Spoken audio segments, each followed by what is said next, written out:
મનુષ્યનો જન્મ થયો એ પહેલાની અને વિશ્વની સૌથી જૂની ગેડ પર્વતમાળા એવી અરવલ્લી પર્વતમાળા ઉપર સુપ્રીમ કોર્ટ દ્વારા એક ડેથ વોરંટ કાઢવામાં આવ્યું છે. ત્યારથી આ અરવલ્લી પર્વતમાળા પોતાના રક્ષણ માટે અને પોતાના અસ્તિત્વની એક લડાઈ લડી રહ્યું છે. કરોડો વર્ષથી અડીખમ ઊભી રહેલી આ પર્વતમાળા આજે એક પોતાના જીવ માટે લડી રહ્યું છે. પોતાના ઉપર ઘણું મોટું એક જોખમ ટળાઈ રહ્યું છે કે 20 નવેમ્બરે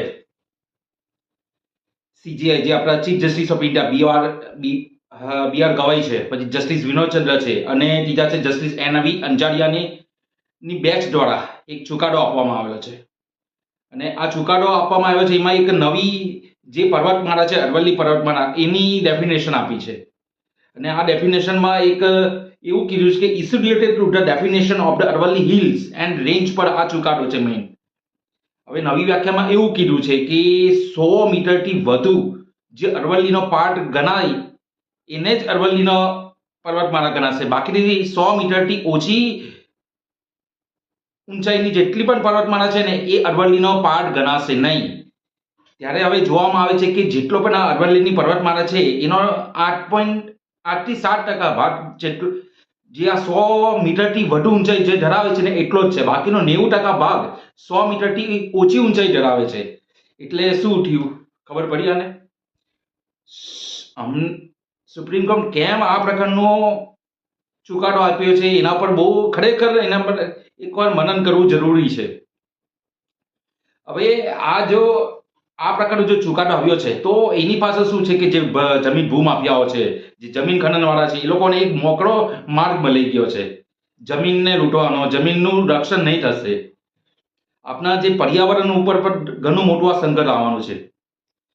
હવે આ જે અરવલ્લીની જે પર્વતમાળા છે એ આપની જે જૈવ વિવિધતા માટે એટલી જ મહત્વની છે જેટલા એ મુખ્ય સ્ત્રોત છે. ત્યાંના જે પ્રાણીઓ છે, પક્ષીઓ માટે પણ એટલી મહત્વની છે.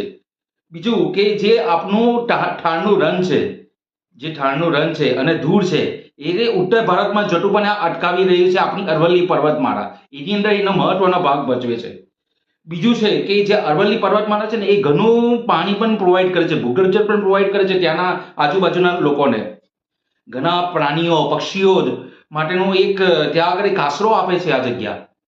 અને આ પર્યાવરણ અને જે જૈવ વિવિધતા તરીકે તો આ ઘણો મહત્વનો ભાગ છે.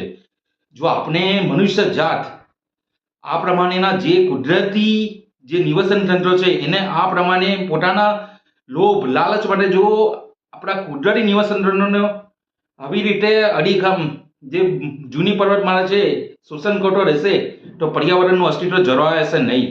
એના માટે આપણી જે ભવિષ્યની જે ઘરવૈયાઓ છે, જે આપણી નવા યુવાનો છે, આજના યુવાનો, આપણી જનરેશન આપણા પર્યાવરણને બચાવવા માટે આપણા જે જૂના પુરાના જે આપણી બધી પર્વતમાળાઓ છે જે તો એના ઉપર પણ થોડું મનન કરવું પડશે. તો જ આપણે આપણા પર્યાવરણને પણ બચાવી શકીશું.